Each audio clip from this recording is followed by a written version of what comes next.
Okay, folks, I'm back with another video, and I'm going to start a series here with a focus on multiplayer in Mobius Final Fantasy.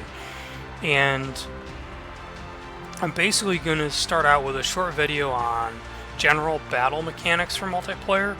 So if you're a experienced player, you know this probably isn't for you, but I do have some tidbits here that even players who have played a lot, just based on my own experience in the game, the people don't tend to follow, and it can make a huge difference in the effectiveness of a group fighting the Sicarus enemies.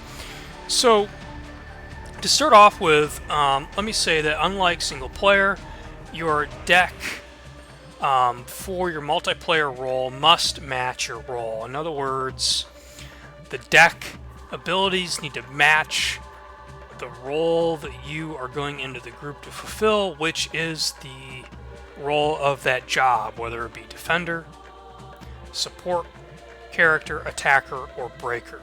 Okay, so your abilities need to emphasize those roles to be effective.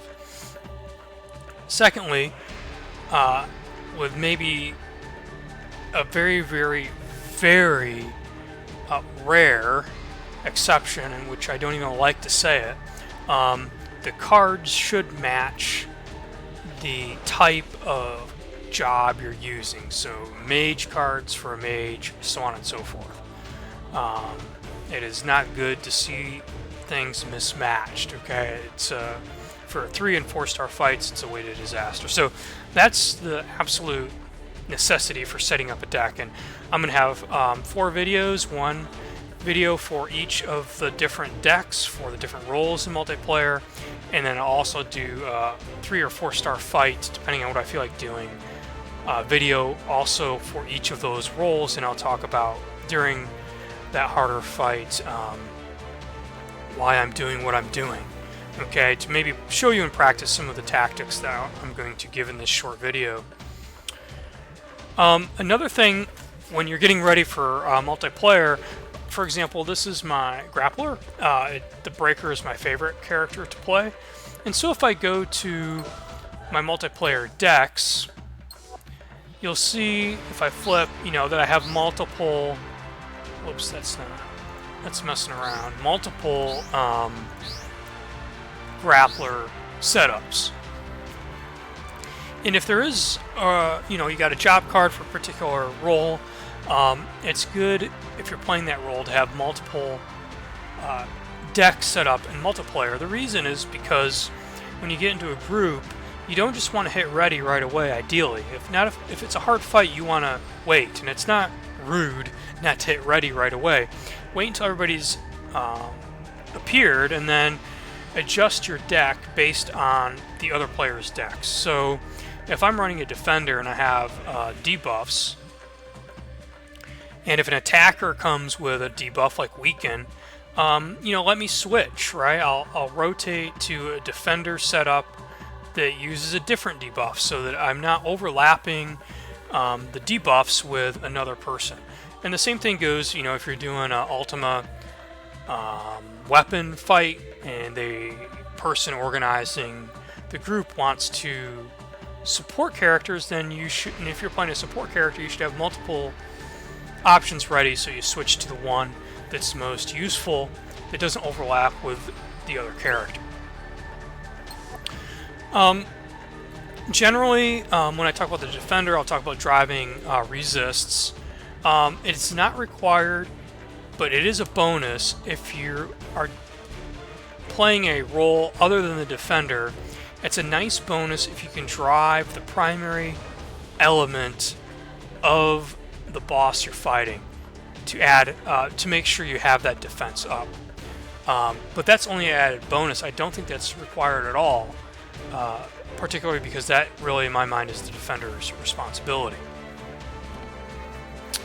Okay, so once you get your team together, it's important to be aware of what is the order, okay, for combat.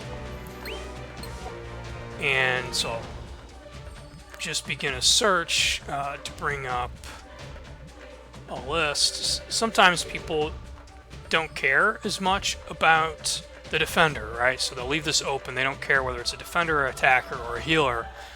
Personally, I don't even like joining those groups. I think a defender is crucial to a smooth and successful run, especially on these 4-star fights where if you have a death, even if you complete it, you might not get the time-sensitive, the most valuable component, so why risk it? But in a classical setup, if you read online, you'll find that they generally want the support character to attack first, defender second, attacker third, and breaker fourth. And sometimes when people play in these groups, they're running pell-mell to try to be the first one to attack, and players should be thinking about the overall function of the group, and quite frankly, even as an individual role in the group, if you go in the proper order, then you are going to maximize your own effectiveness. So the reason why the supporter goes first or healer, as it's listed here, is because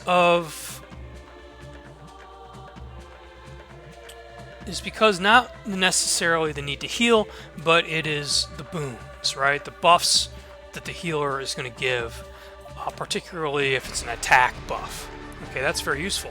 And the secondary reason is because the healer needs to burn through as many orbs as possible to acquire as many heart orbs as possible so that they can cast their abilities. And so by the support character going first, it guarantees that other players are going to be attacking usually to create, and it's really the responsibility to attack, the defender and breaker in particular, to generate those orbs for the healer. Defender goes second because the defender is supposed to have debuffs, and so it makes sense that you would want to debuff the enemy before you do any damage and before you either the attacker or the breaker. Breaker often goes last because the idea is their job is to get the yellow and red gauge, the red gauge in particular. Sometimes the attacker will help with that yellow gauge. And so the breaker definitely has to get the red gauge, which means they're using their regular attack, which means they're generating orbs by going last for everybody else in the group.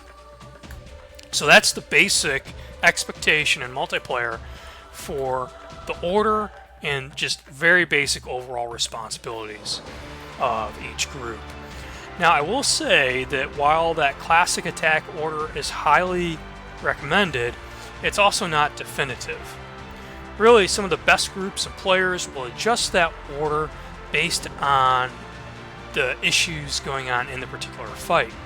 For example, if the breaker has enough attacks left to break the red bar, it makes sense that the breaker would go before the attacker, not to waste an attempt at doing as much damage as possible while the enemy's defenses are down.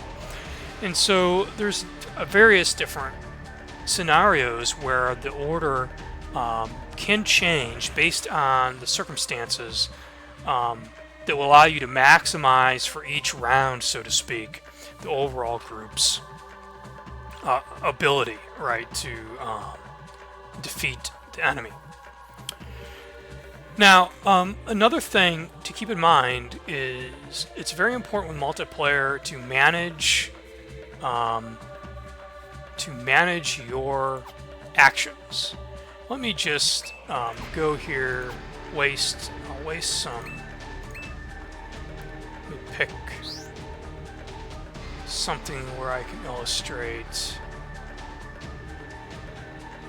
Actually, I don't want to begin. Let me do a form party just to illustrate. I'll waste some.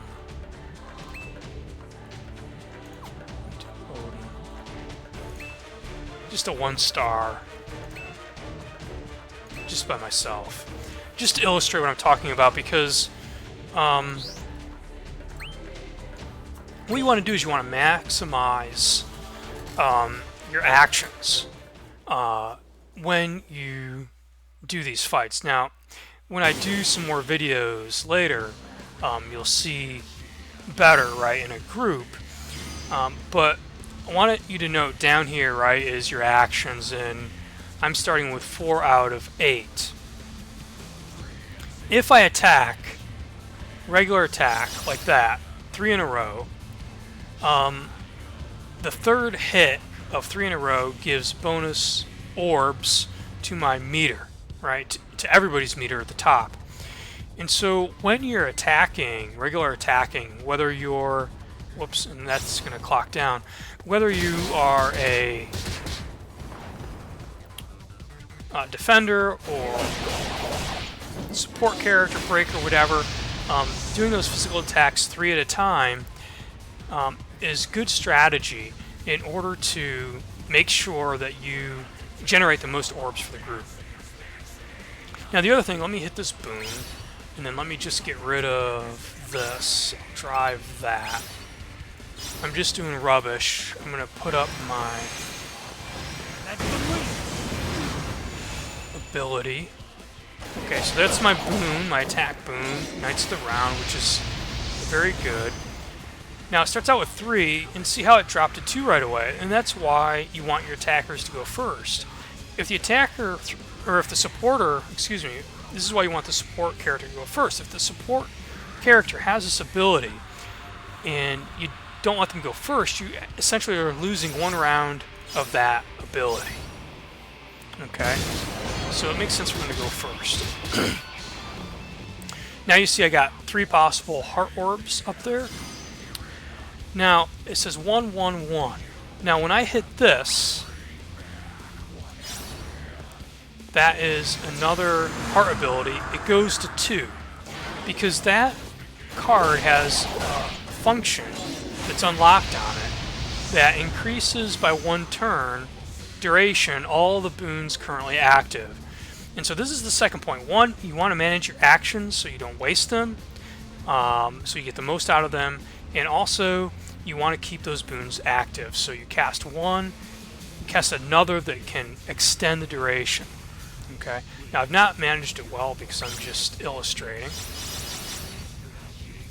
and it doesn't matter. So let's just get rid of this so as not to waste. And those are just some basic things to keep in mind in multiplayer. They're sort of fundamental. Okay, driving the right resist is fundamental, but managing your actions, both in terms of your attacks and also your boons, to keep your boons active.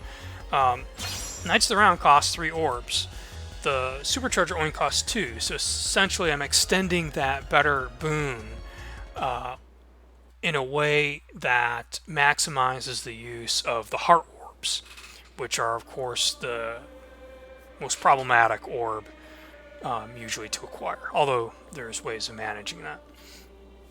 So that's basic battle mechanics for multiplayer, just the things to look out for in terms of attack order, putting a deck together, think about team, and 2 key points: manage your actions, get your 3-hit bonus for your group, and keep boons active as well as you can. So that's it for just my very, very basic introductory overview. We'll get into more details and nuances with the following videos that will focus on each of the specific multiplayer roles and examples of 3- and 4-star fights for those roles. Peace out for now.